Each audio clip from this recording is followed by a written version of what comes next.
Welcome to Even Tacos Fall Apart. Sometimes things fall apart, but I hope this podcast helps you also understand that you don't have to put yourself back together alone. I'm MommaFoxFire, and today we're going back to an interview I recorded in 2020 with Ian McGuckin. I know this was recorded during the early months of COVID when we were all figuring out what isolation really meant. Some of the references will feel very specific to that time, but the core of what we talked about remains incredibly relevant. Ian was still in high school when we spoke. He'd been living with depression and anxiety since his freshman year and had begun to use self-harm as a coping mechanism in 2018. By the time we talked, he had been self-harm free since October of the previous year. That might not sound like a long time, but when you're in the thick of it, every day counts. Depression and anxiety get a lot of attention through awareness campaigns, but often it's a sanitized version. Depression is not always crying in bed with the curtains drawn. Sometimes it's going through the motions while feeling completely disconnected from everything around you.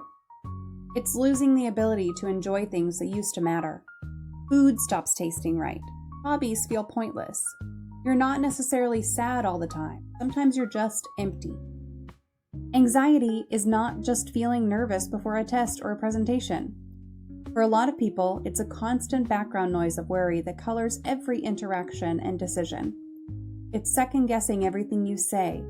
It's avoiding situations that should be simple because the mental energy required feels insurmountable. Social anxiety in particular can make you feel like you're under a microscope, even when, logically, you know people aren't paying that much attention to you. And then there's self-harm. And this is where a lot of people get uncomfortable talking. We don't like talking about it because it seems extreme or scary or impossible to understand. But self-harm serves a purpose for those people who use it. That's why it's so hard for them to stop. For some, it's about feeling something when everything else feels numb. For others, it's about having control over one type of pain when emotional pain feels overwhelming and unpredictable. Some people use it as a punishment because their depression has convinced them they deserve it. Understanding why someone self-harms doesn't mean condoning it. It means recognizing that telling someone to just stop is about as useful as telling someone with a broken leg to just walk it off. There has to be something else to replace it with. New coping mechanisms, better support systems, sometimes medication, usually a combination of all of that. The statistics on mental health in teenagers are staggering. Around 50% of mental health conditions start by age 14 and 75% by age 24. We're talking about brains that are still developing, people dealing with hormonal changes, academic pressure, social dynamics, and then at the time add in a global pandemic. It's a lot. But here's what I appreciate about Ian's story. He doesn't present himself as someone who figured it all out and now has all the answers. He talks openly and honestly about what worked and what didn't. He talks about having supportive family and friends, but still struggling to reach out when he needed them. He talks about the misconceptions he had about his own mental health and how getting a diagnosis felt both validating and terrifying. What really struck me during this conversation was Ian's clarity about stigma. He grew up in a community where mental health was not openly discussed. He absorbed a lot of negative messaging around what it meant to have depression or anxiety. And even after his diagnosis, he fought against changing anything about his behavior because he didn't want to seem like he was using his mental illness as an excuse or just being dramatic. That is stigma in action. It doesn't just make it hard to ask for help. It makes you question whether you even deserve the help in the first place. Since this interview, Ian has been working with a nonprofit called Teens Thriving Together. They are building resources specifically designed by and for teenagers dealing with mental health challenges. The goal is to meet young people where they are and provide support that actually feels relevant to their lives. In our conversation, Ian shares specific strategies that helped him stop self-harming. Some of them might sound simple, but that doesn't mean they're easy. He talks about using ice, rubber bands, exercise, and creative outlets. He talks about the importance of keeping busy without falling into unhealthy distraction patterns. He's very thoughtful about the difference between coping and avoidance. We also talk about some lighter stuff because that's important too. His cat Joe, who only cuddles on his own terms, his love of running and cross country, true crime documentaries, and why some cases fascinate him. Because people dealing with mental health issues aren't just their diagnoses. They are whole humans with interests and hobbies and personalities. This conversation happened over 4 years ago. Ian was younger then, and so was I in a lot of ways. But listening back, I'm struck by how much of it still resonates. The challenges he faced haven't gone away. If anything, the mental health crisis among young people has gotten worse. Without further ado, let's get into it. Here's my conversation with Ian McGuckin about living with depression, anxiety, and self-harm. Which was not where I normally find guests, so it was really interesting to find someone who is willing to talk on Reddit. But I had a guest a couple weeks ago who was also from Reddit, so it's not totally unheard of, but still. So thank you, Ian, first of all, for being willing to come on here and talk to us. And thank you guys for being here and being willing to come in here and ask questions. If you have any questions while we're going along, !Q, follow with your question, and that will put it into chat and put it into a queue that I can see and prioritize your question over just the normal chatter that we have here. So Ian was diagnosed with depression and anxiety during his freshman year of high school. He started using self-harm as an escape and as self-punishment in 2018. Took much self-determination along with intervention and help from his parents and friends, as well as hospital visits, learning that those around him cared and supported him. But he has now been self-harm free since October of last year, which is super awesome. Having been through years of trying to find what worked for him and how to best manage his illnesses, he uses what he has learned now to help others and lessen the stigma around talking openly about mental health, which is awesome. It's also what we're here for today.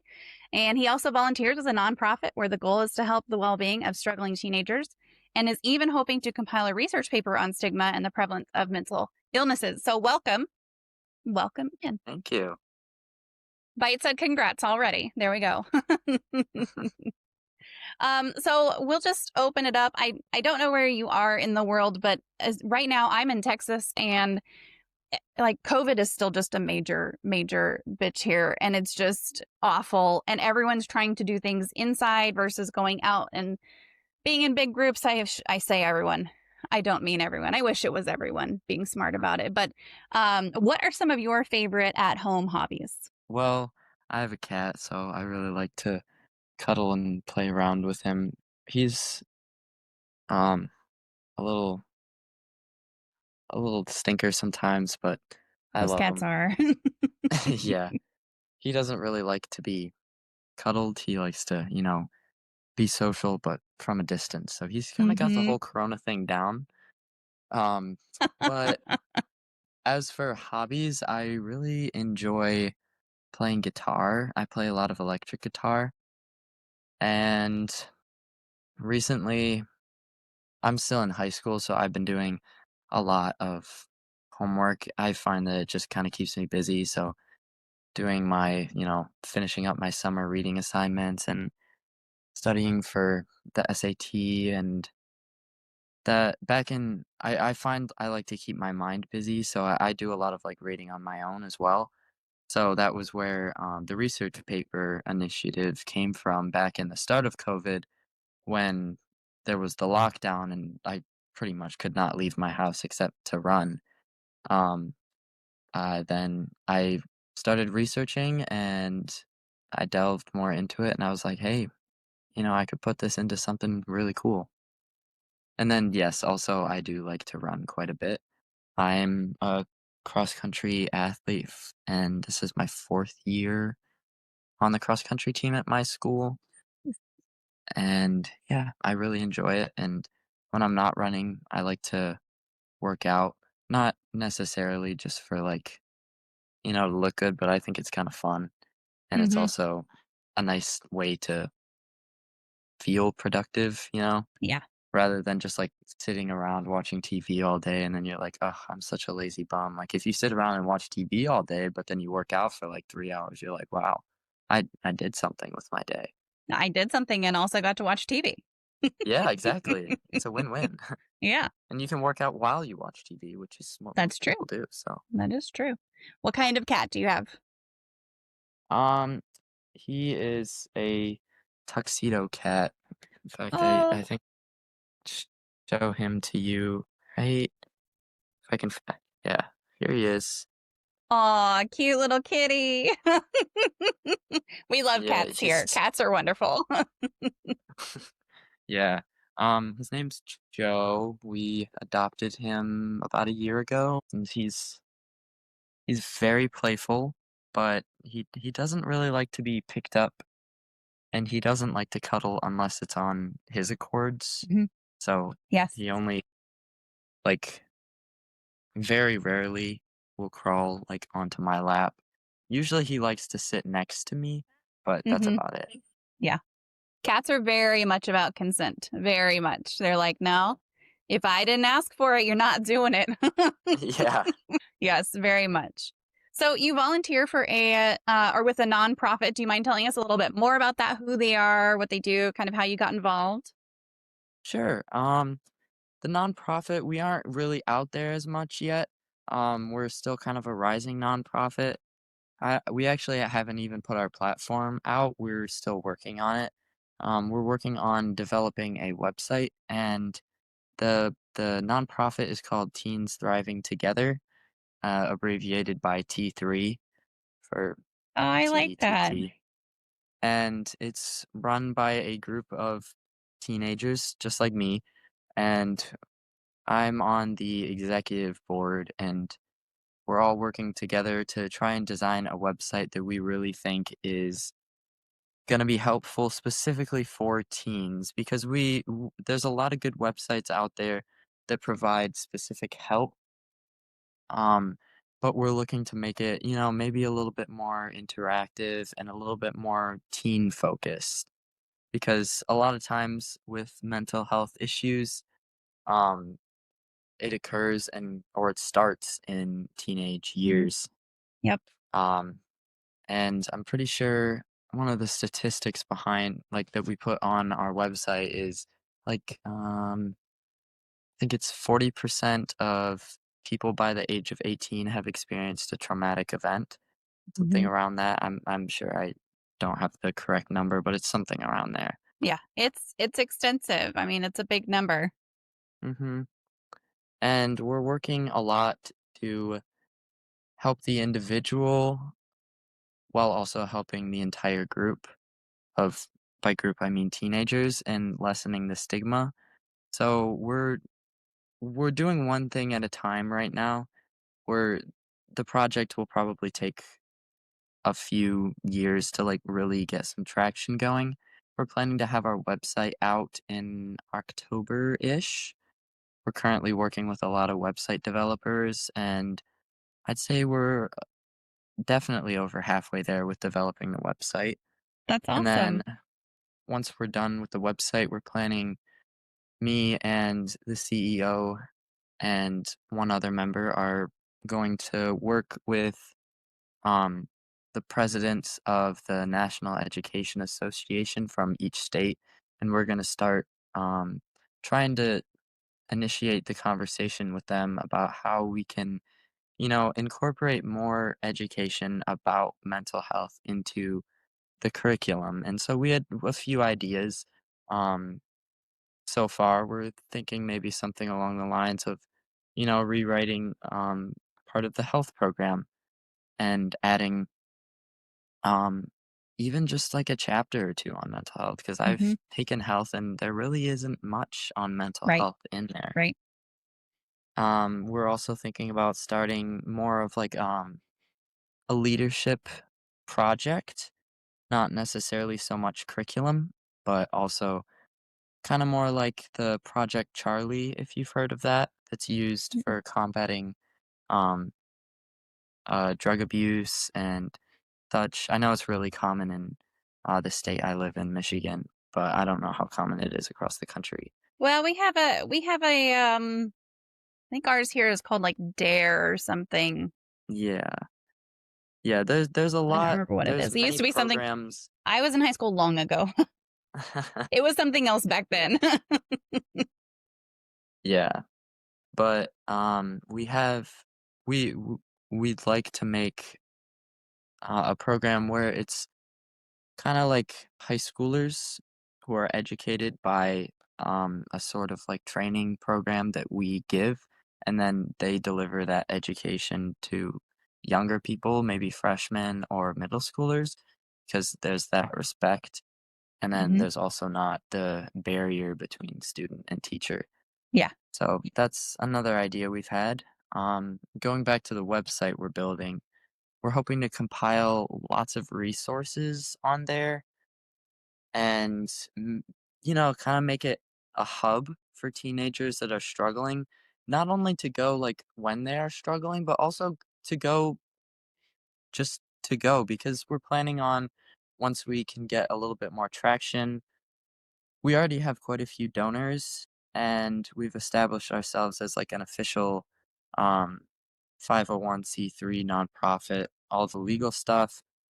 And so now we're going to focus on developing ways to create, I don't want to call it merchandise, but we will be selling items that we don't produce, but we will be, in essence, buying artwork or like clothing made from teens around the world and then selling it on our platform for them. And they get Oh, that's pretty cool. the Yeah. proceeds. We might, I think the idea was to mark it up 25% and the proceeds go to our website. Hmm. Again, we are a nonprofit and we're all teens, so none of us are looking to make any money out of this. We're all just really passionate about helping all of us struggling with mental health issues and then Yeah. really looking to lessen the stigma. Man, I'm telling you, teenagers are really going to change the world for real. Like, seriously, that this is who's going to make it happen right here. Yeah, I mean, that's such a cool thing that you're doing. And you're right. Like, there's, I think that it's 50% of mental health illnesses are diagnosable between 14 and 24. So, like, that age range is really critical. I'm probably wrong on the statistic, but it is something like that.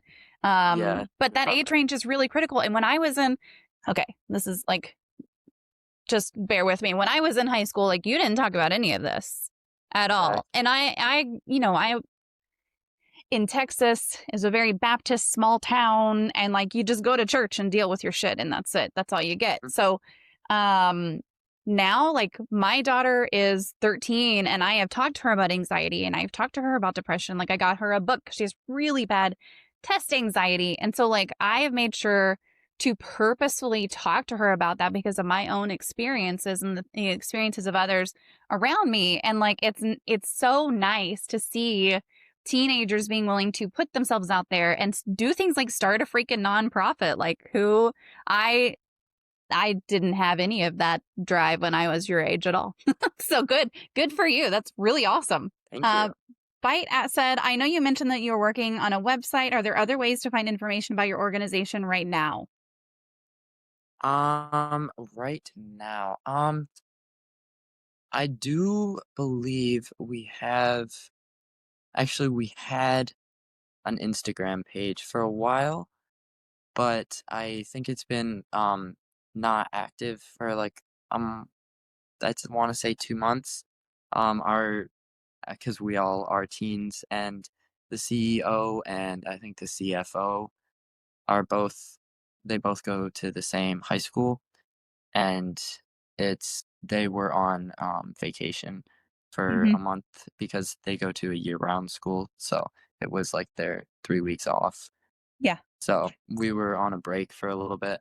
So that page has been a little bit not so consistent because we're trying to focus more on our platform and getting that out there, and then we Hmm. can work on getting our Instagram page and stuff like that. Yeah, absolutely. Well, whenever you do get a website, please send it to me so that I can share it also, because this sounds like a really cool initiative and I just want to help you spread the love. So, Oh, for sure. and Yeah, I'll post it everywhere. we're planning to have it out, I think, in I think about a month. Hmm. We're almost when we initially release it, it's still gonna be a little bit rough. It's not gonna be Sure. perfect.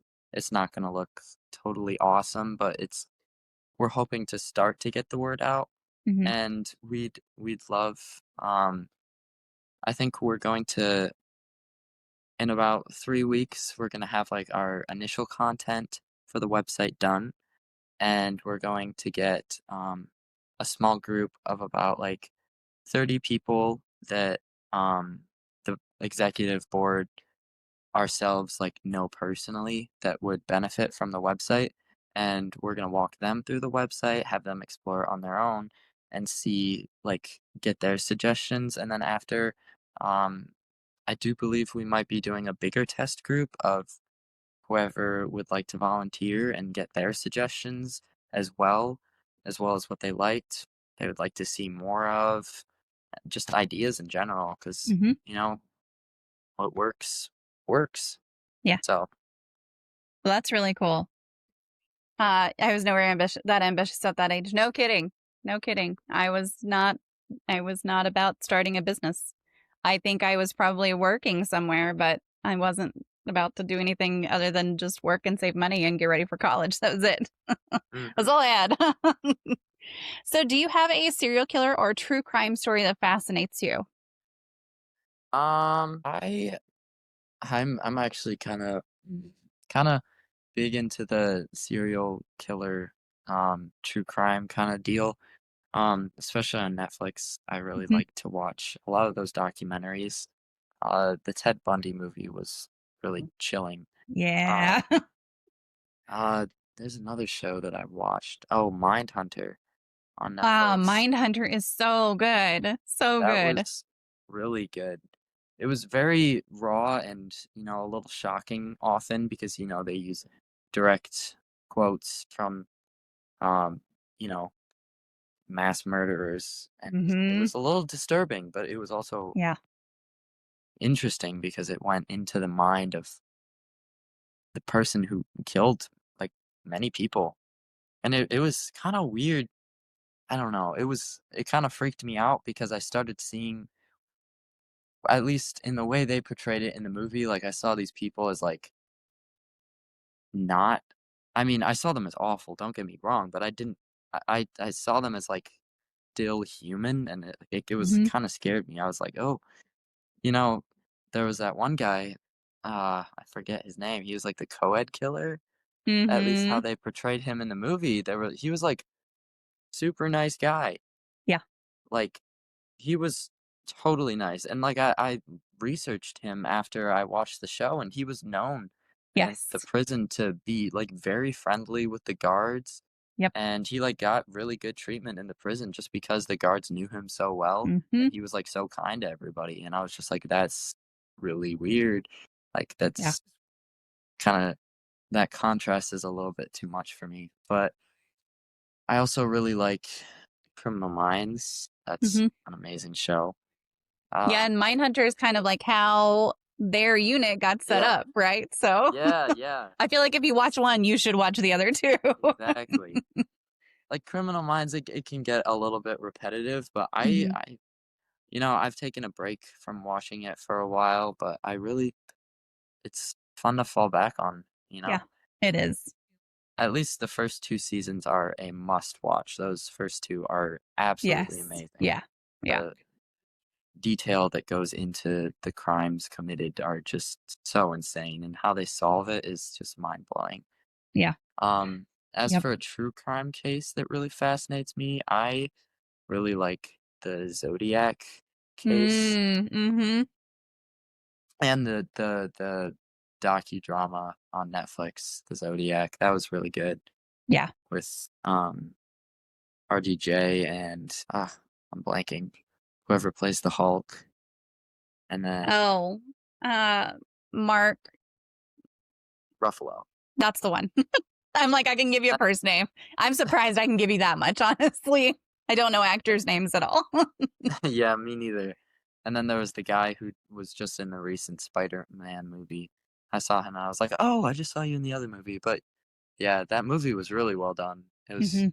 super cool, but I thought that case was I think that case fascinates me in the same way that, like, the Mindhunter kinda fascinates me because, like, the Zodiac Killer was you could see still, like, the human in him, like, there was Mhm. all those interviews where he was like, I wanna stop, but I can't. Like, I just want this to be done." And they had him on, like, live television, and they were trying to, like, track the call, but, that is just scary how Yeah. but and the ciphers that he left, I mean, you could just tell that this was a truly disturbed but genius man, you know, he was Yes. or she probably I think they determined it was a he, right? Mhm. He was, truly very smart, and I think isn't there still the final cipher that has been left, I like, think so. Yeah. uncracked? I read, a report or a news article from, like, a couple months or years back that was from somebody who claims they had, solved it, and it was one of the it revealed themselves it was a really long message, but it revealed itself to be one of the people they suspected, but Mm. they couldn't rule him out because he had been they couldn't, like, say he was the Zodiac Killer because he was, like, arrested for something else and then he died in prison. Yeah. So and then that was also the person that, in the documentary, The Zodiac on Netflix, that was the person that they were largely pointing to. They were like, Mhm. "This was probably him," because that was based off a book written by the investigator, and Yeah. the investigator had a lot of personal evidence that it was him, like all the phone calls that he got. Yeah, I mean, I feel like that just goes to show you that you don't know what's going on in someone else's mind. That's exactly well, I mean, not exactly what I was gonna say, but yes, that's like all of these serial killers and everything and all of this stuff that goes on, like a lot of that is driven by trauma in their past. And some of that, like some of them are just brilliantly genius psychopaths, and that's a totally Yeah, legit thing. But even being a psychopath, like that's still related to mental health. So it's amazing to me how it just kind of you don't know. Someone can be super nice to you and then yeah, legitimately go kill someone that same night and then still be super nice to you the next day and you might just uh-huh, never know. It's trippy. It is so trippy. crazy. So growing up, you had anxiety and depression. What was the biggest challenge before you got that diagnosis officially? And did your perception change after you got that diagnosis your freshman year? Um, I'd say I was definitely exhibiting symptoms, like, pretty much all through 8th grade of, mild to, like, moderate depression. I was I could see I've had a, like, common theme of just low self-esteem my entire life. Uh, I that's just maybe that's where it stemmed from, I don't really know, but that is something that I could definitely, identify as the a challenge before I was diagnosed. It was just that self-esteem barrier. I really didn't have much that I thought that I was good at, you know? And I had moved around a lot, and I actually did live in Texas for a few years. I'm Um, sorry. It's hot yeah, here. I was a little traumatized by the spiders, but that's okay. Oh, we Um, only have a couple of poisonous ones, though. I know, but they're big. It's true. It's true. Yeah, and we moved around a lot. So I think I lived for the first 5 years in my hometown, which is where I live now. And then we moved to Texas for 2 years, and then we moved back for 1 year, and then we actually moved to France for 2 years, and then we moved back, and then I was in middle school. So just based off that, you can kind of see where part of that self-esteem issues come from because I always had to worry about belonging. Hmm. Not necessarily that I didn't and that I had problems making friends. I'm pretty friendly and outgoing, so I didn't really have that much of a problem moving from place to place, but it's just establishing roots, you Yeah. know? establishing like historical connections with friends, because Sense as of much belonging, as kind of. yeah, Mhm. like as much as I could be friends with the person sitting next to me in class, like I can't have all the experiences that they've had with their Yeah. childhood friend sitting right next to them. So I always kind of felt like a little bit of the outsider. So that probably played into it a little bit. And then after the diagnosis, I don't know how much my perception changed about at least my condition because I was very conscious of my perception change. Mhm. I was like, you know, because in part, maybe because of the stigma that I had been exposed to, I live in a fairly close-minded community regarding mental health issues. So there was a lot that I was just growing or going into middle school with all of these people. I just absorbed a lot and Mhm. heard a lot. And so when I finally got the diagnosis, I was like, okay, you can't like let this affect you at all. Because I was like, you're not really actually different. It's just, a little sheet of paper and a little score on a test. And I was like, you can't let it affect you. And I was very adamant about not changing anything after my diagnosis. I was like, you can't act different. You can't act more entitled or use it as an excuse or be more dramatic because you feel you have a right to. And those are a lot of key aspects of the stigma that surrounds it. So Mhm. it's interesting to look back upon it and to see Yeah. that. Yeah. Um, So, we have another question in the queue. It's, are there any resources you recommend for us old timers? Hey, now, older timers. I don't know. Trying to reach out to teens that are currently struggling with mental health issues. Are there any resources you recommend for teens currently struggling that maybe adults could help them find? hmm. You mean like volunteering at a resource or like giving resources to kids? I probably both. Hey, Okay. Jamie. Yeah, probably both. Jamie says hello, also, by the way. Hello. I would recommend, I mean, if you're looking to volunteer somewhere, I would recommend, I don't know what the organization is called, but they're called the Crisis Text Line, Yeah. and you can text them, and I really use that resource a lot because I knew it's basically like free therapy for like a solid 10 to 20 minutes, and they're not like helping you Hmm. through your problems, they're just helping you through like an escalated state. And so you would just text them and you were anonymous. I mean, you could give your name. They would ask like, if you're comfortable, could you give your name so I can, like address you personally. Um, and they were there to help. They tried to like calm you down, and they have a lot of great resources that are really good, that I actually pulled from.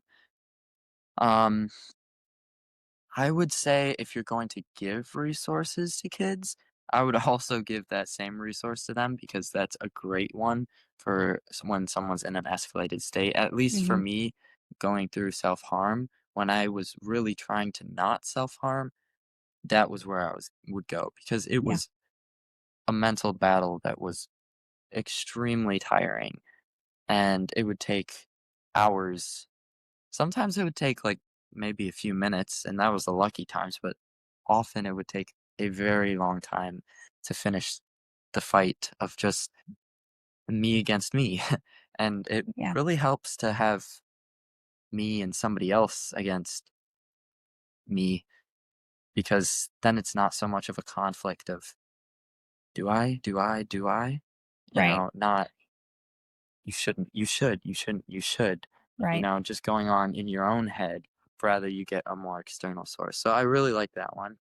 And that's the 741-741. Is that the right one? If you text Yes. home to that number. It took me a minute, and I have all these commands set up, and I always forget what they are like an idiot. So it's on my resources for the channel, but I did finally find it. It's that 741-741 and you can also, Yes. I think you can volunteer for that one through the Suicide Prevention Lifeline. I might be wrong about that one. Let me see. I'm not sure that that's the same one. As for another resource that I really recommend, I was trying to find it right there because I know I have it bookmarked somewhere on my phone. Um, it's like this. It's in the student section, student center online for Stanford. Mhm. They have like a student helpline for mental health, and I used it quite a bit because they have a lot of like The Vaden meditation Health Center, things. is that the one? Maybe. I don't know. Um, once I finish just describing it a little, I'll go see if I can find it through the bookmarks on my phone because I don't want to risk cutting out again. But um, it has a lot of, meditation things, which are cool, but also a lot of de-stressors, which I went to when I was again elevated, and a lot of breathing things. Not just like there were some where it's like nature sounds to breathe along to, but also there was ones where it like instructs you to breathe in, breathe out while it like talks to you. And you certainly can look up all of these things on your own, but I think Mhm. having a place to have like all of these different calming techniques is Yeah. really cool because you can like try one, and then if it doesn't work, it's just one click away for another one rather than like having to like open a new tab and decide what do I want to do when often like you don't know how to de-stress yourself. So having a big list really helps. Yeah. Dr. D, hey, I'm good. Thank you so much. We are here with Ian McGuckin talking about depression, anxiety, and self-harm and his experience. So he's a really cool guy. He is starting a nonprofit, which is really heckin' cool. But yeah, wow, it's going pretty good. You'd be faster if you weren't mid-interview, you know it. I don't know. We'll see. So looking back, would you do anything differently? I know that you told me that you were on medications and then you got off of the medications. Would you do anything different to stay on the medications versus coming off of them, knowing what you know now? Or would you just kind of keep everything the same? Um, I know that at least for the first like year and a half or 2 years really, I got my antidepressants through my uh just general practitioner doctor that I went to for like physicals and like checkups, and if I had an ache in my knee or whatever. Um and there was nothing wrong with that except for the fact that I didn't check up with him often, like Hmm. I didn't see him very often. So it wasn't like, Yeah. "Hey, Ian, how are you feeling about these medications? Like, do you feel they're working?" Um he would sit me down when I like would go to see him, but that was Hmm. only like once every couple months. Yeah. And I feel if you're going to go the medication route, you really need to find one that works for you, because I know a lot of my problem was chemical imbalance because I couldn't really pinpoint a certain thing that was causing the depression and anxiety. And sure, there were things that we could work through to help like lessen them when the symptoms came on, but I felt, at least in the beginning, it was largely a part due to the chemical imbalances in my Hmm. brain. And Absolutely. you can never really know exactly what's going to work and what's not because there's uh, the serotonin um, type of drugs that help inhibit. I don't want to get into all the neurochemistry That's because I fine. don't know. There's all the synapses and Hmm. neurons and all that stuff, but one targets serotonin, other types target dopamine.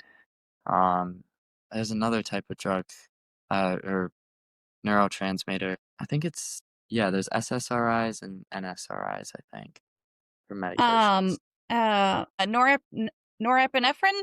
Is that the Yeah, yeah, one? Yes. yeah. That one's I can't That that one's hard. That's a hard one. yeah. I think that's actually, the adrenaline in your brain or something like that. I don't know how all the brain chemistry works, but there's all of that, and then certain drugs work different ways, and, they don't always work for every person. Like, I Mhm. know they put me on, like, the basics for, like, a year and a half, and they put me on, sertraline, um, uh, I think that's the pharmaceutical no, that's, like, the brand name. I forget what the pharmaceutical name is. Zoloft. Hmm. Um, but that one just did not work for me. Um, I really don't feel that the when I went off my meds that summer that I talked about and then things went downhill, I don't really know how much the meds actually affected them that much. I actually felt like those medications really numbed me a lot and they just made me Mhm. feel eh, like flatlined, you know, and I really didn't like that. Yeah. Um, and so those didn't work for me, but that's not to say that they don't work for another person. So yeah, my Absolutely. main Yeah. thing is just I would really recommend getting your meds through a psychiatrist Mhm. because they're more in tune with all of the stuff that's going on with you because you have visits with them and you talk about like your mental state and all the things behind it. And they're Right. trained in all of that. So they just don't ask you, are you feeling depressed? They Yeah. like start to pick apart the hows and the whys and all that. And then also they're more consistent about meeting with you and so if you're going to do it through a general practitioner, then just be sure to meet with them often and Mhm. have them and voice your concerns about like, I don't know if this is gonna work for me. So can you Yeah. like check up with me a lot and make sure it is? Because I don't have a degree in Right. chemistry or all that Right. stuff. Yeah, well, I mean, self-advocating sometimes can feel really hard to do, and if you're not able to self-advocate for yourself and explain what's going on, like, either write down a list and hand it to them, hand them a piece of paper that says, "This is everything I've been thinking about this," or take someone with you who can and be like, "Listen, I'll fill out whatever form, but this is the person who knows me and knows what's going on, and I've talked to them, and I just am not comfortable saying it out loud in this setting," but it's hard to self-advocate, but if you're seeing someone every week or every 2 weeks, it's better they're gonna understand better what's going on with you and your mood changes and everything than seeing someone once a quarter. Like, Yeah. that's a huge difference for sure. And if all you can do is see someone once a quarter, like, then absolutely do it and help yourself to the best of your abilities and have your support system help you to the best of their abilities. But, if you can see a psychiatrist, I definitely agree. I think that's something that could really support you faster, like you can make changes faster and everything. So absolutely. So everyone experiences illnesses and that's like down to everything and down to everything differently. Can you describe what symptoms of anxiety and depression you've encountered and kind of how those impacted your daily life? I'd say my anxiety was largely social anxiety, mixed with more general. I was very worried about what I would say to people, how they would react, um, uh, how I looked, how I came off to people. I was worried about very weird specific things like getting up to throw my trash away in the middle of class. It was just felt really unnerving to me to just walk and stand up when everybody else was sitting down. And as far as anxiety goes, there was a lot more, but I feel like it just fits in the category of general anxiety. I didn't really have Mhm. anxiety attacks. Um, I've had a few, but they're not really common enough to say that like I experience them Mhm. often. I've had maybe like 4 or 5 within my entire history of mental illness. As far as depression, I actually experienced a lot of anger, not towards like other people, but a lot of anger and frustration towards myself as well as just towards my situation. Um, I wouldn't really describe that as a symptom, but more a result of the other symptoms because I was like, why is this happening? Like, I can't, because as I said before, I couldn't really pinpoint um, a major thing that happened or even like minor things that were contributing to it. And Mhm. so I was just like, this doesn't make sense. This, I don't understand why this is happening to me. Why do I feel this way? And so I was constantly angry. And as far as symptoms went, I felt like I described earlier, but now that like moving around a lot, I felt like an outsider almost, but I still was in I guess, I was normal. And so I started to feel very different and I felt like I was in my own world and I was very alone. Like I was just an avatar walking through all the stuff and what the real world was in my mind and nobody really knew Mhm. what was going on. So I just felt really alone and scared because I was afraid of all the stuff that was going on in my head and I heard lots of stories. We've all been scared by like a suicide story in 8th grade or 7th grade or something from a program that comes to our school. Um so I knew that it could lead to very many bad things, and I was a little scared of it because I didn't know, and I knew that all I knew about it is that a lot of people weren't comfortable talking about it, Right. and a lot of people didn't like to hear about it. So that really contributed to my loneliness and feeling isolated. And then as far as more general symptoms of depression goes, I experienced a lot of isolation, not like from others, but like I isolated myself a lot, Mhm. probably due to the things that I just described. Um, a lot of messed up eating, not like I would skip meals, but I just wasn't hungry all the time and I just like wouldn't eat. And it's not like I was losing weight, it's just I was like, eh, and everything just You didn't have kind of the I enjoyment of a meal or of food. exactly. Yeah. A lot of, like, just the enjoyment of life was taken out, and I feel like that's a pretty big theme because, Mhm. I didn't really like eating food anymore, I didn't like reading, I didn't like, playing my violin, I didn't like, watching TV. The only reason I would do something is because I would get bored of the current task I was doing and wanted a change. So I Mhm. was like, "Hey, maybe I'll go watch TV. That sounds fun." And then I'd watch TV and I was like, "This isn't fun. I don't want to do this." And I was like, "Maybe I'll go to a friend's house and hang out." But then I was like, I had those symptoms of anxiety the entire time and I was like, Mhm. that's just not fun. So I just wasn't really living very well. Yeah. Depression dulls taste buds. Discovered that myself. Yes, definitely, definitely, Jamie. I mean, it can. Not saying that that happens for everyone, but that is definitely something that can happen. Yeah, With depression I is that experienced your that too. your taste buds, like food, literally doesn't taste the same, Hmm. which is a bummer for people like me who really love to eat. Oh, bite. Yes. Okay. So bite said it's hard to self advocate in a lot of situations, and writing things down is a valid strategy for a lot of things in life. Very, very, very much so. And if you can't self advocate, like, that's okay. A lot of people can't self advocate, and you just have to take someone with you who can advocate for you or self advocate for yourself before you get there. Like, advocate for yourself on paper and then just be like, listen, I'm either going to read this to you or I'm just going to hand you this piece of paper. And Yeah. so many healthcare providers, mental health included, will respond to that and be like, all right, whatever, it's fine. They don't care how you give them the information as long as you're giving them the information.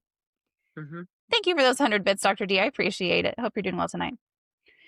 Um, so you sent me also a really good list of things you did to help yourself stop self-harming behaviors. And rather than ask you a bunch of questions about them, I thought that it would just be good to hear kind of from you what those were and how they helped you. Okay. I tried a lot of things, and there was a long period in my time where I would try, not to self-harm, like, very, very strongly, and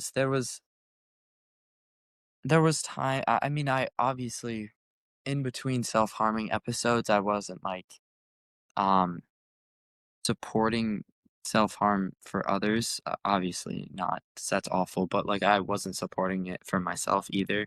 I was like, "This is awful what I'm doing to myself," and I recognize that. I just didn't have the willpower to stop it when those feelings came. Mhm. And so I would just try to avoid the lesser episodes rather than the big ones.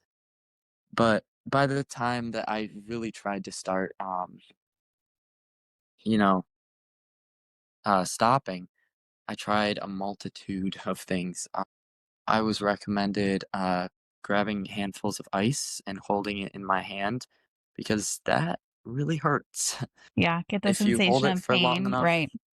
yeah, it really it stings a lot more than you would think because ice, when you squeeze it together, it actually does not melt very fast.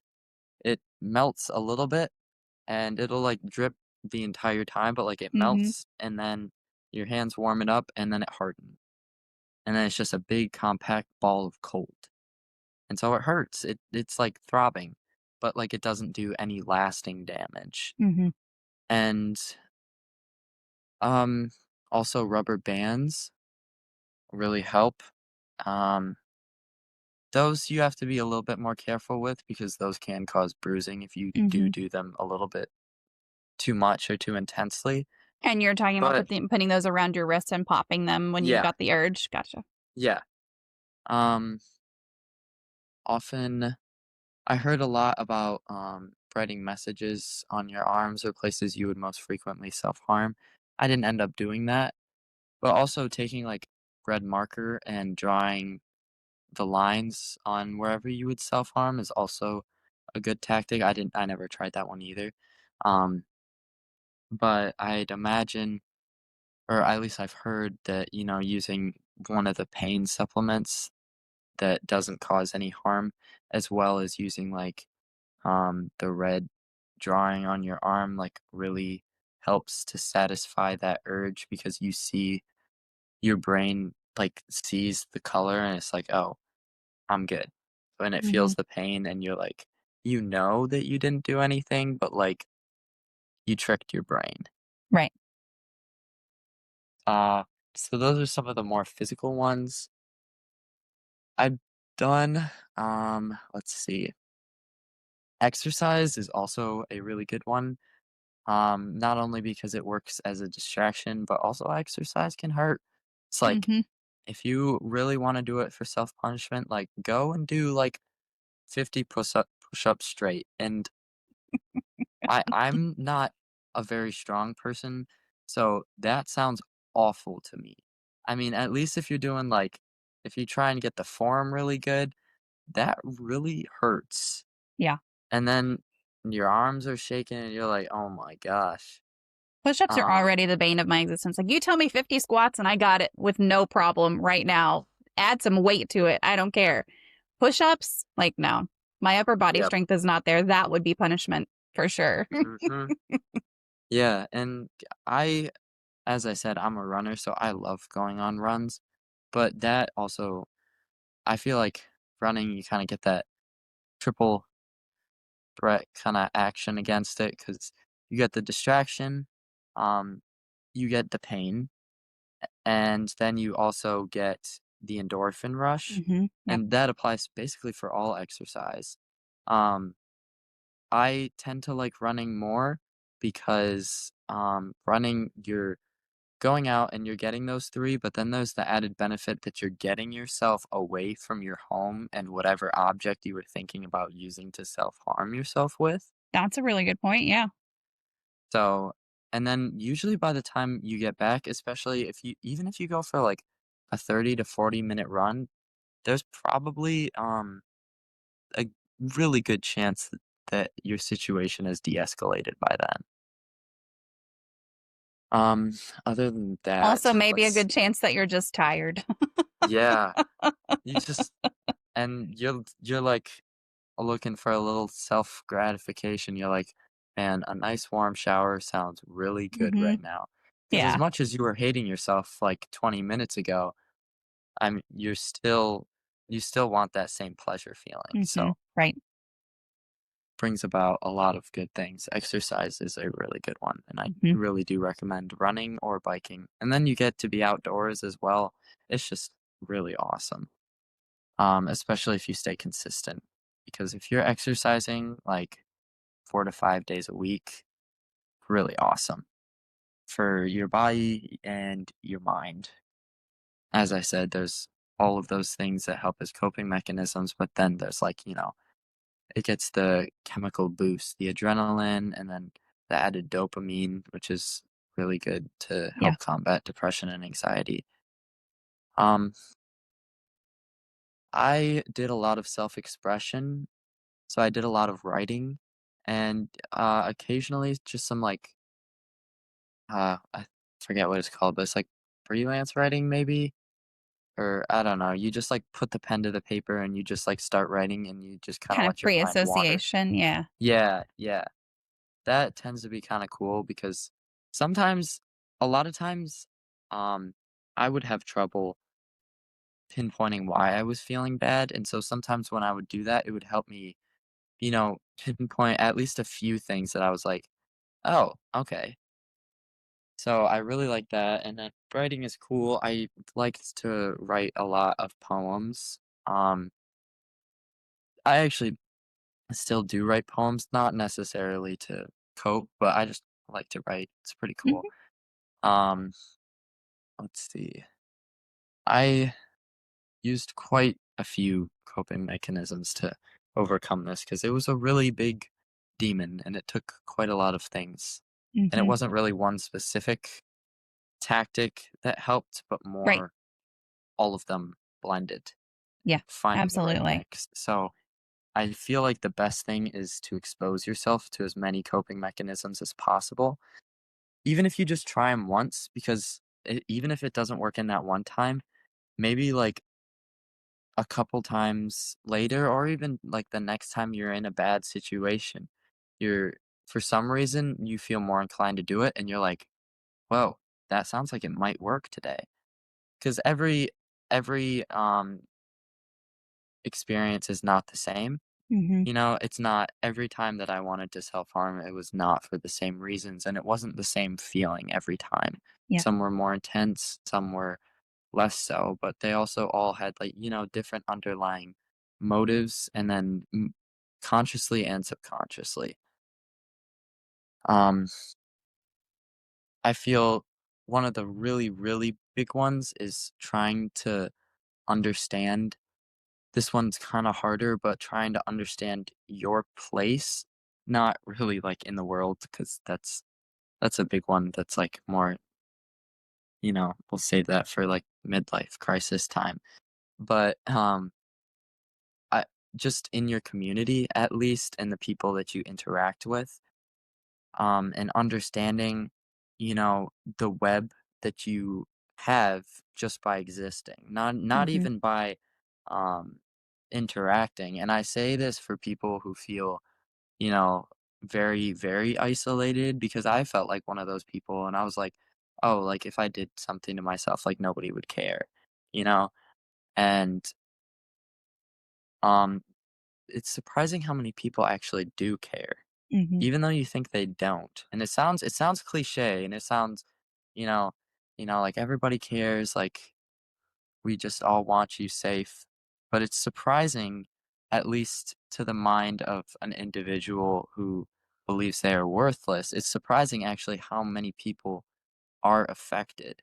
And it's not like, at least for self-harming, like I wasn't the only person affected when I would Mhm. self-harm, because eventually somebody would find out, whether it was a friend or it was my mother or dad or somebody, like they weren't mad at me, but they certainly weren't happy. Like it made them sad. And they didn't want to see me that way. And they didn't want to see like what I was doing to myself. 'Cause it really is truly awful, and nobody wants to see anybody hate themselves. Yeah. Well, and you talked about the kind of the web. It's like there's and I feel like we bring up this thing every single time, and just me saying that you've probably already looked it up and have the link, but there's like a kind of poem thing by, oh man, what is her name? But it's anyway, I guess it doesn't matter what her name is, but there's a poem that's like, don't kill yourself today because you need to feed the dog tomorrow. Like no one's going to feed your cat tomorrow. You know, Yeah. whatever the reason is, like your reasons don't have to be huge. They can be Yeah. tiny, and it doesn't matter. It doesn't matter what it is. And you can find just the silliest, most seemingly mundane thing, because there's another episode of Criminal Minds coming out. Like wait until after that. Like there's all sorts of little things that if you look at those as part of a, see, there it is, Hannah Danes, there we go. If you look at that as part of your web, like there's so many different things besides just, well, my mom will miss me or my dad will miss me or whatever, because those are true and those are important, but sometimes those might not be enough. And if those aren't enough for you today, like find something different. And the same goes for self-harming. Like you can find the reasons in the smallest things in life, and it doesn't matter what your reason is. And every time your reason can be different. But yeah, absolutely. I think that's a really good. I liked what you said about the web piece at that. Bite said I did a lot of biking in high school. Definitely helped. Yes, the endorphins are also good. Yes. Dr. D said just move around. Walking counts to get your blood moving. Yeah, absolutely. Dr. D, it's okay. I cannot run. I tried to force myself to be a runner at one point, and it was awful. It was awful. It was so awful. And that was when I was really skinny. Like that wasn't even because I was overweight or anything. It was just like a bad experience for me. And I did it for over a year and I still hated it at the end of it. Still every day I would go out and run and I still hated it every day. But going out and walking, I really enjoyed. Hiking, I really enjoy. Like it doesn't have to be running. It could be riding a bike. It's fine. Can't even walk on a treadmill for more than 10 minutes for my knees healing. I can walk for days. I like to walk. I like hiking. I like all that good stuff. I don't run either. See, there you go. Biking works way better. See, you just gotta find what works for you. I like it. So do you feel your family was supportive of you when you were trying to stop self-harming? Did they help you along the way, or did they only express disappointment, or did they do something else to help you? I feel I was really fortunate in my support web. I had a very supportive family, and I had a few friends that I would reach out to that I were really supportive because I only reached out to them because I knew they went through mental health struggles as well. So I Mhm. was like, you know, they shouldn't have that same stigma that I was afraid of. But I had a really good support web. But thing was is I often didn't use it when I needed to. They were just the people that ended up finding out, and I Mm. would talk to them about it later, after I self-harmed or, like, after I felt bad, not, like, when I actually needed them. So I had a really good support web, but unfortunately, I did not put it to use. But yes, I did have a very, very kind family and friends, and I didn't really have anybody express, bad feelings towards me if I said anything. I opened up to a few people and I got good reactions. So that's hope to everybody out there. The stigma is kind of more of a mob mentality kind of deal. I feel when people are in a group, they're like, oh, yeah, you know, so dramatic, it doesn't matter, blah, blah, blah. But when you get down to the individual, nobody is actually, I mean, I don't want to say nobody. There's definitely some people, but your average person would not react that way. Even if they think that way, like you are very, very, very small chance of getting that reaction, Mhm. especially from somebody that you're close to. Yeah, most definitely. And it's easier once you open up to one person and you get that positive reaction, even if later on, like 5 people later, you get a negative reaction, like then you've built up this momentum. I would think that it would be hard if the first person you opened up to was not supportive, but yeah. Yeah. So are there any strategies you found particularly helpful for handling the symptoms of depression? And then kind of the same question for anxiety, but beyond your coping mechanisms for self-harm, anything for depression or anxiety that you would want to share? It's been a while. I mean, been a while since I've had to think about it consciously. They're all kind of ingrained now. I tend to distraction is a really good one. For depression, at least, well, it can be a good one. It depends on your circumstances, again, what works for you.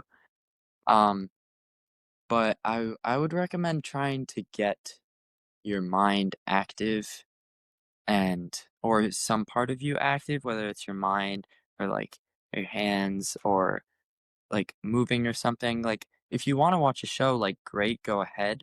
But I feel that a lot of times if you're just like laying, it sounds really like enticing to just like lay in your bed and just be comfortable, and that may work for you. But I found that often didn't work for me because I would just like I feel that would further my feelings of like tiredness and isolation, and I just wanted to stay there and not Hmm. like get out, and I just felt like time stopped. Yeah. And so I feel if you want to like be comfy and watch a show and put on a movie, like good for you, go ahead. But if you find that a lot of times that brings like the depression to keep going, then try just like doing something with your hands, like um maybe even like getting a Rubik's cube. I loved doing Rubik's cubes because I found like a little direction thing and I kind of had the algorithms down. It would take me like 30 minutes to like fully solve one. So it was just like my hands were constantly moving and my mind was working too. Hmm. But that's a more extreme one, maybe working on if you like to knit, just doing that with your hands or getting even just like a stress ball.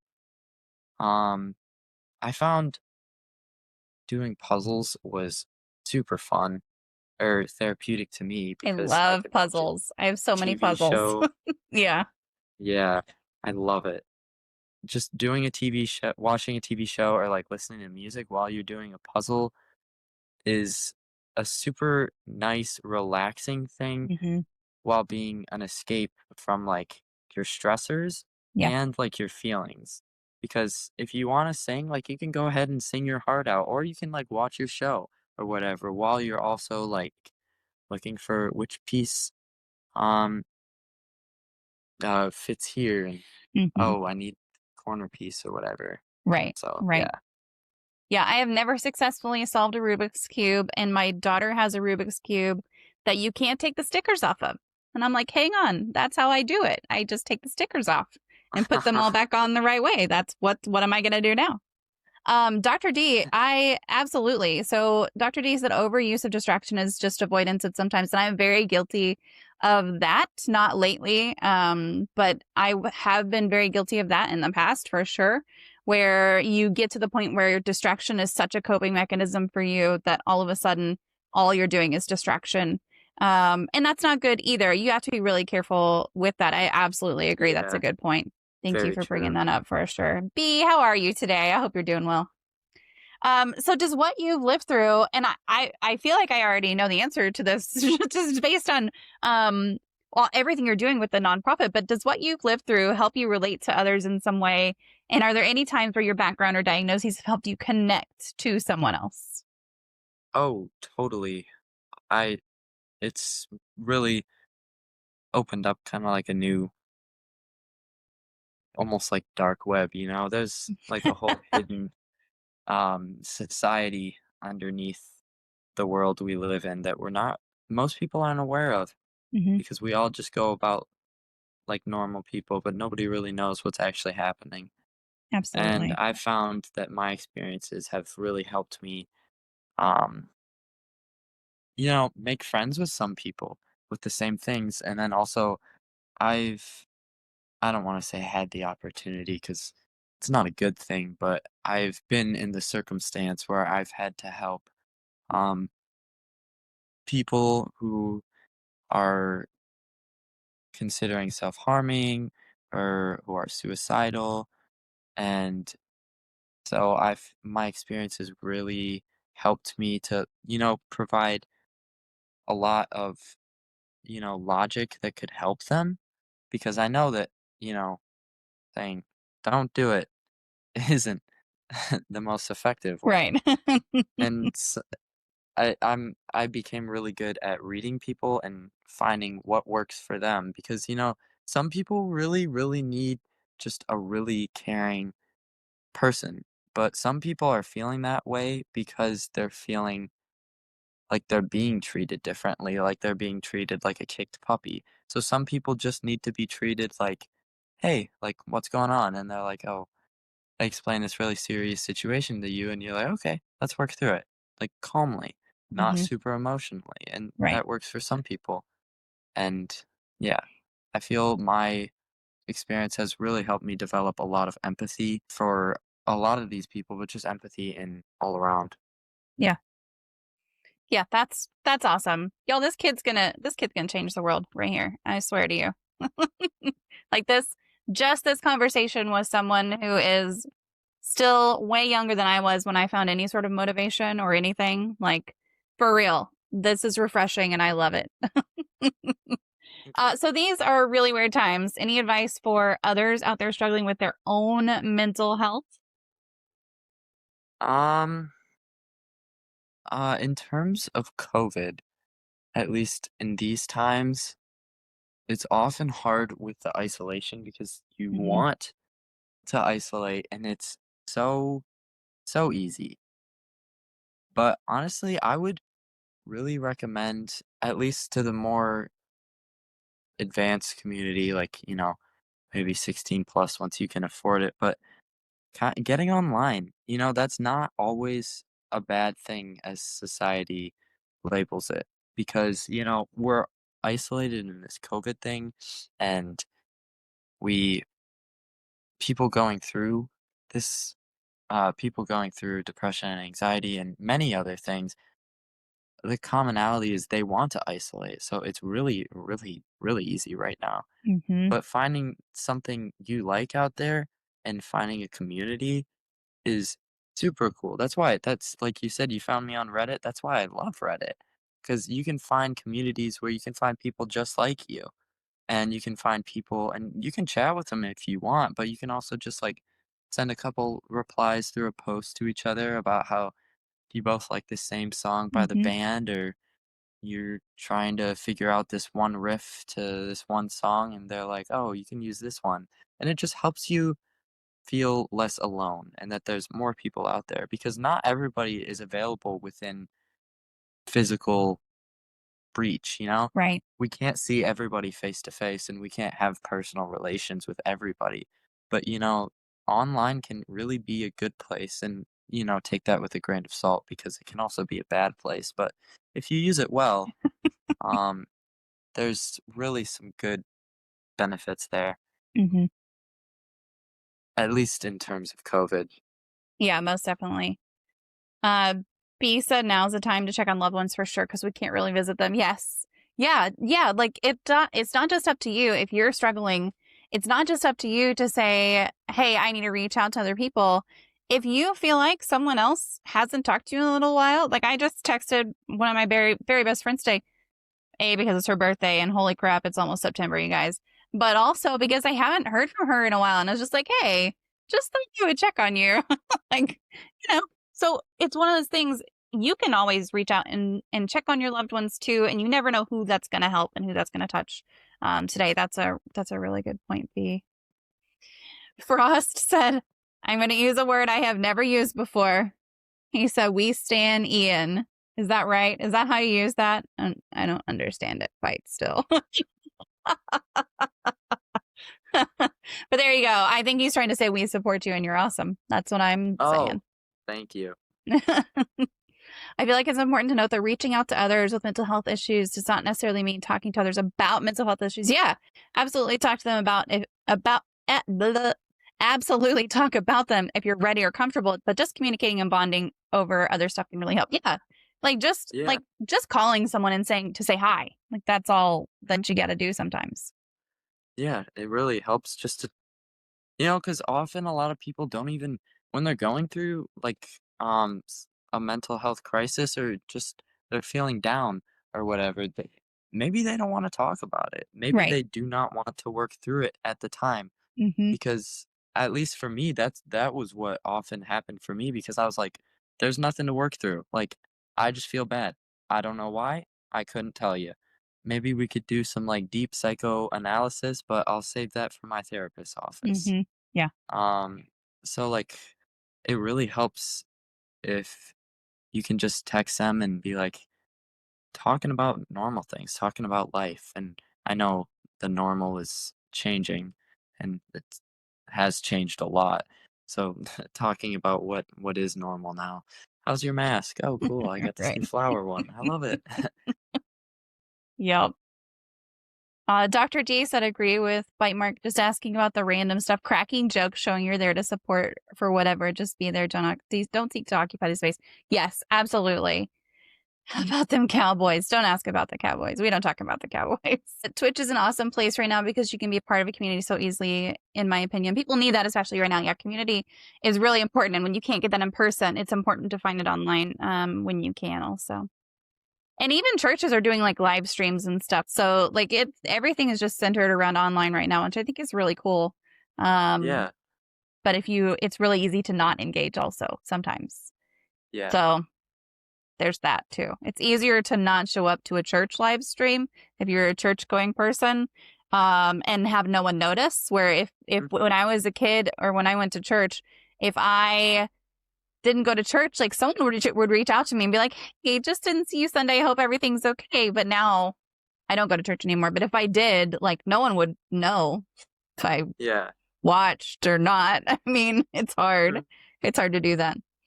So if you weren't doing what you do now, or if you had chosen a different path besides kind of volunteering with this organization, what would you be doing or be looking forward to doing instead? Let's see.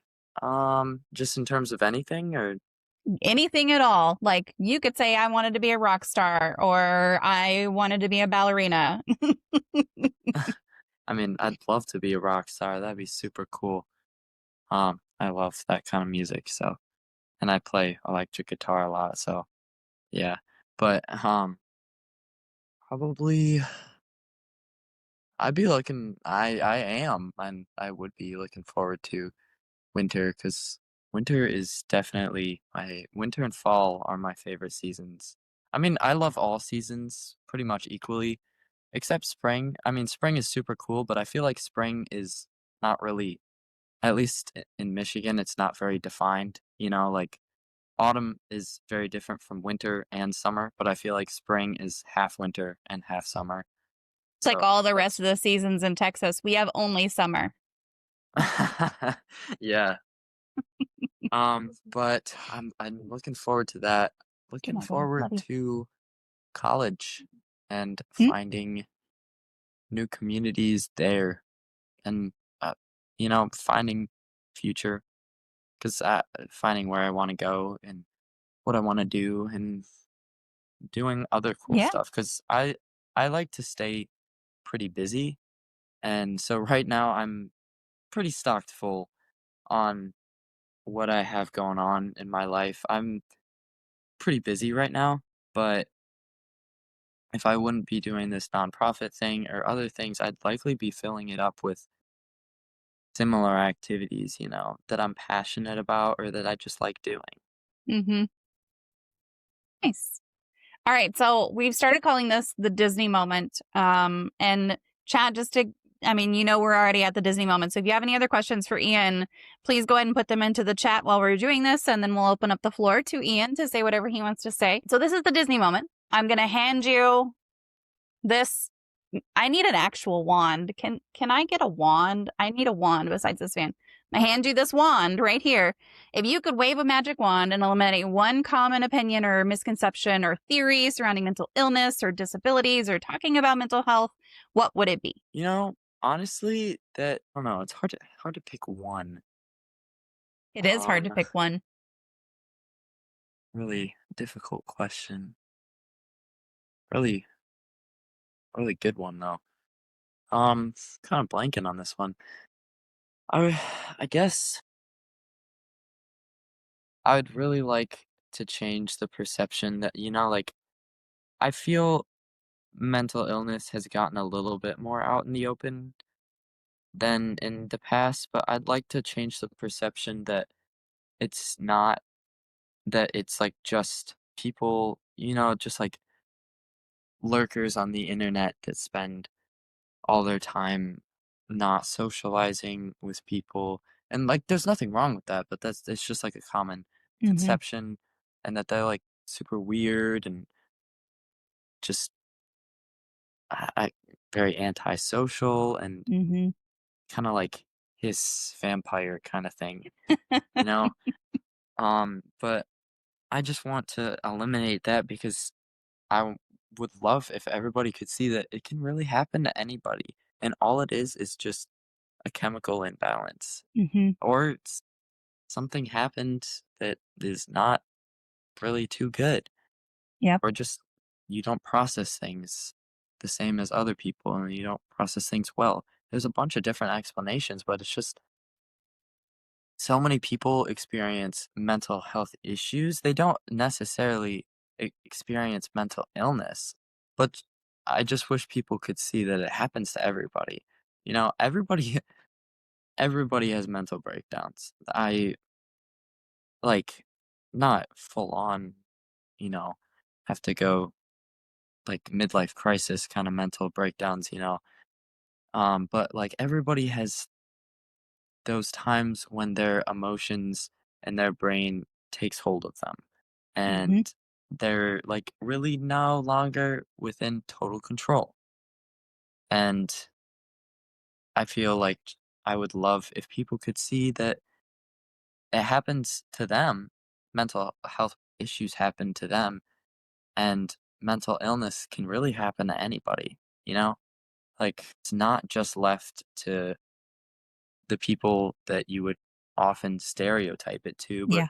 also to like big, beefy football players or cheerleaders or whatever. Like, it's everybody. Yeah, It there's doesn't so discriminate. we've talked about this statistic before. So this year, 1 in 5 people will have a diagnosable, doesn't mean that they've had it diagnosed or that they've gone and gotten help for it, a diagnosable mental illness. And if you expand that over everyone's lifetime, it's 1 in 2. So the chances are Yeah, like the people around you have gone through some sort of mental illness. And it's literally just an illness in your brain, like whether that's because of trauma. Trauma literally changes your brain, the way that your brain functions and everything. So I wish that people would understand that. But for sure, just if I would love to have people not be completely shocked and disbelieving when I say that I have depression out in like here in the community, like we all know that, right? But out at my work and stuff, people are like, oh, you can't have like, really? Really? Just because I don't show it on the outside, just because I'm functioning at work, doesn't mean that it's not there and doesn't mean that I shouldn't be able to talk about it. So I totally, totally agree with you on that for sure. Okay, we have a question from Bite Mark. Bite Mark says, what is your favorite poem? what is my favorite poem? Um, okay, so I just want to preface this by saying that probably my favorite poem is not a common one, and I could not name it off the top of my head. So I'm gonna go with my favorite poem that I can name, because I used to be very, on Pinterest a lot, and I would look at all the writing and stuff on there because there's really cool writing stuff on there, Mm-hmm. and I love all the poetry that goes through there because it is so cool.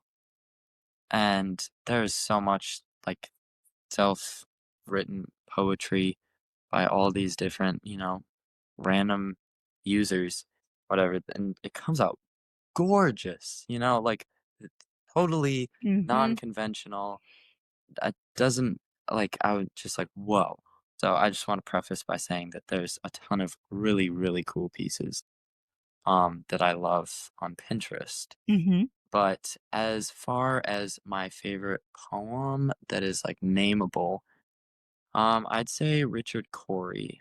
I couldn't name the author of that poem. All I remember is we had a poetry project my sophomore year, and there was a bunch of poems that we could choose from, and we could like remake them or like do a bunch of things like interpretive dance, act it out, make like a piece of artwork out of it. And so I chose that poem and I made something really cool because that whole poem is kind of revolving around like how this guy presents himself as super like rich and Mm-hmm. intelligent and gentlemanly on the outside, but then on the inside, it's he's well, in the end of the poem, well, I don't want to commit that uh, spoil. So I did put a link in there in the chat. Oh, and Bite Mark put it too. So there's links multiple. Oh, same link though. Look at us. Look at us. To it. So if anyone's interested in reading it, it is there for you. yeah, I think it's only like a 12 or 10 to 20 line poem, so Mhm. it's pretty short.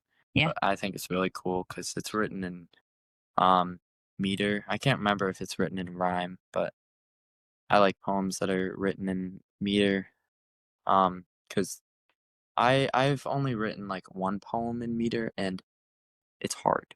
Yeah. It is very hard to make a poem that is really good and awesome and, has like a plot and a lesson and a moral in like under 50 words and then put it into beat and rhyme. It's like, oh my gosh, like how? But It looks it's like fascinating. whenever Rich or Corey went downtown. That's iambic pentameter if it follows that.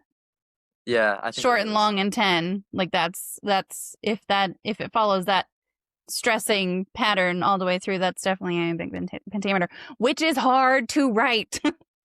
Yeah. So hard. We had a project when I was in high school back in the day, where we had to write another verse of Canterbury Tales. And it had to be in iambic pentameter. And it had to be the correct number of stanzas. And then we could get bonus points for dressing up to match or acting out or kind of similar thing. And I think I wrote about a princess who got beheaded and was being mourned along the way or something. And I dressed up like a princess. But I didn't have any blood or anything. But it was hard. It was hard to write. It was fun though. It was a fun Yeah. project, I have to say. Okay. We had a group project for an iambic pentameter poem. I ended up just doing it myself because of course I did. Mine was not a group project. Mine was each individual one. So B also said, you can't see what people are thinking. You never know what people are dealing with in the backgrounds of their personal lives. That's so true. That is very true. That's very true. And if it were easier to talk about it to other people and have that be an accepted thing that people did actually talk about how they're really doing instead of just, how you doing? I'm fine. It's fine. I'm Yep. good. Whatever. It's fine. I think that would be a really cool thing. Well, I'm going to open it up to you to just say anything you want to say, anything that we didn't get to talk about or anything you want to throw out there as far as resources or sites or recommendations or anything at all. I will just hand the floor over to you to say whatever you'd like to say. Right. I feel like we covered pretty much everything, and I felt like I got all my resources out there. What else I could say? I got nothing. All right. Well, thank you so much for being here and agreeing to join me. And seriously, once you get your website up and running for that nonprofit, please, please, please send it to me on Discord or tag me on Twitter or however you would like to share. Tag me on Reddit. Wherever you would like to share it, please do send it to me so that I can share with everyone here. I think we're all excited to see what comes of that for sure. For sure. Awesome. Bite said, really looking forward to hearing more from you. You're going to do big things. Thank you. That was Ian McGuckin sharing his experience with depression, anxiety, and self-harm. You made it all the way through this episode. Thank you for listening. These conversations aren't always easy, but they matter. I want to come back to something Ian said that really stuck with me.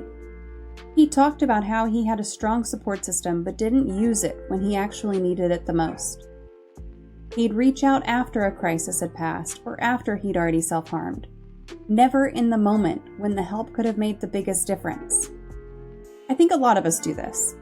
We wait until we're on the other side of something hard before we're willing to talk about it. Maybe it feels safer that way. Maybe we don't want to burden people. Maybe we've convinced ourselves that what we're going through isn't bad enough to warrant bothering someone else. But the reality is, the people who care about you would rather hear from you in the middle of a mess than find out later you were struggling alone. Ian also talked about how mental illness doesn't discriminate. It doesn't just affect people we stereotype as troubled or antisocial. It affects athletes and musicians and straight-A students and the person sitting next to you in class who seems to have everything together. You cannot tell by looking at someone what's happening inside their brain. And that means we all need to get more comfortable checking in on each other and being honest when someone checks in on us. 1 in 5 people will experience a diagnosable mental health condition this year. 1 in 2 over the course of a lifetime. Those aren't small numbers. That's your coworkers, your family members, your friends, and probably you at some point. Mental health is health. It's not a character flaw. It's not weakness. It's not something to be ashamed of. If you're currently struggling with self-harm or suicidal thoughts, please reach out for help. The crisis text line in the US is available 24/7. Text HOME, HOME, to 741-741 to connect with a trained crisis counselor. If you're in immediate danger, call 988 for the Suicide and Crisis Lifeline or go to your nearest emergency room. These resources exist because people want to help you. Please use them. And if you're outside the US, go to tacosfallapart.com for international resources as well. If you're supporting someone who's struggling, remember what Ian said about meeting people where they are. Not everyone needs the same approach. Some people need gentle reassurance. Others need you to treat them normally and work through the problem without excessive emotion. Pay attention to what actually helps the person in front of you, instead of defaulting to what you think should help. I recorded this interview with Ian back in 2020 when he was still in high school and already doing incredible work to reduce stigma around mental health. I hope he's out there continuing to do amazing things. His generation gives me a lot of hope. They're more willing to talk openly about mental health than any generation before them, and that willingness creates space for real change. Before we wrap up, if you found this episode valuable, please consider leaving a rate and a review wherever you listen to podcasts.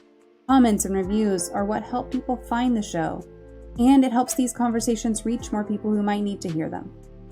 You can also subscribe so you don't miss future episodes. I cover all kinds of topics related to mental health, disabilities, and chronic illnesses. Sometimes serious, sometimes lighter, but always honest.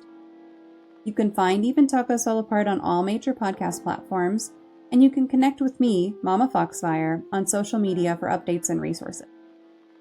This show exists because people are willing to be vulnerable and share their experiences. Remember, even tacos fall apart, and we still love them when they do. One big difference is that tacos don't have people who care about them, support systems to lean on, or the ability to ask for help.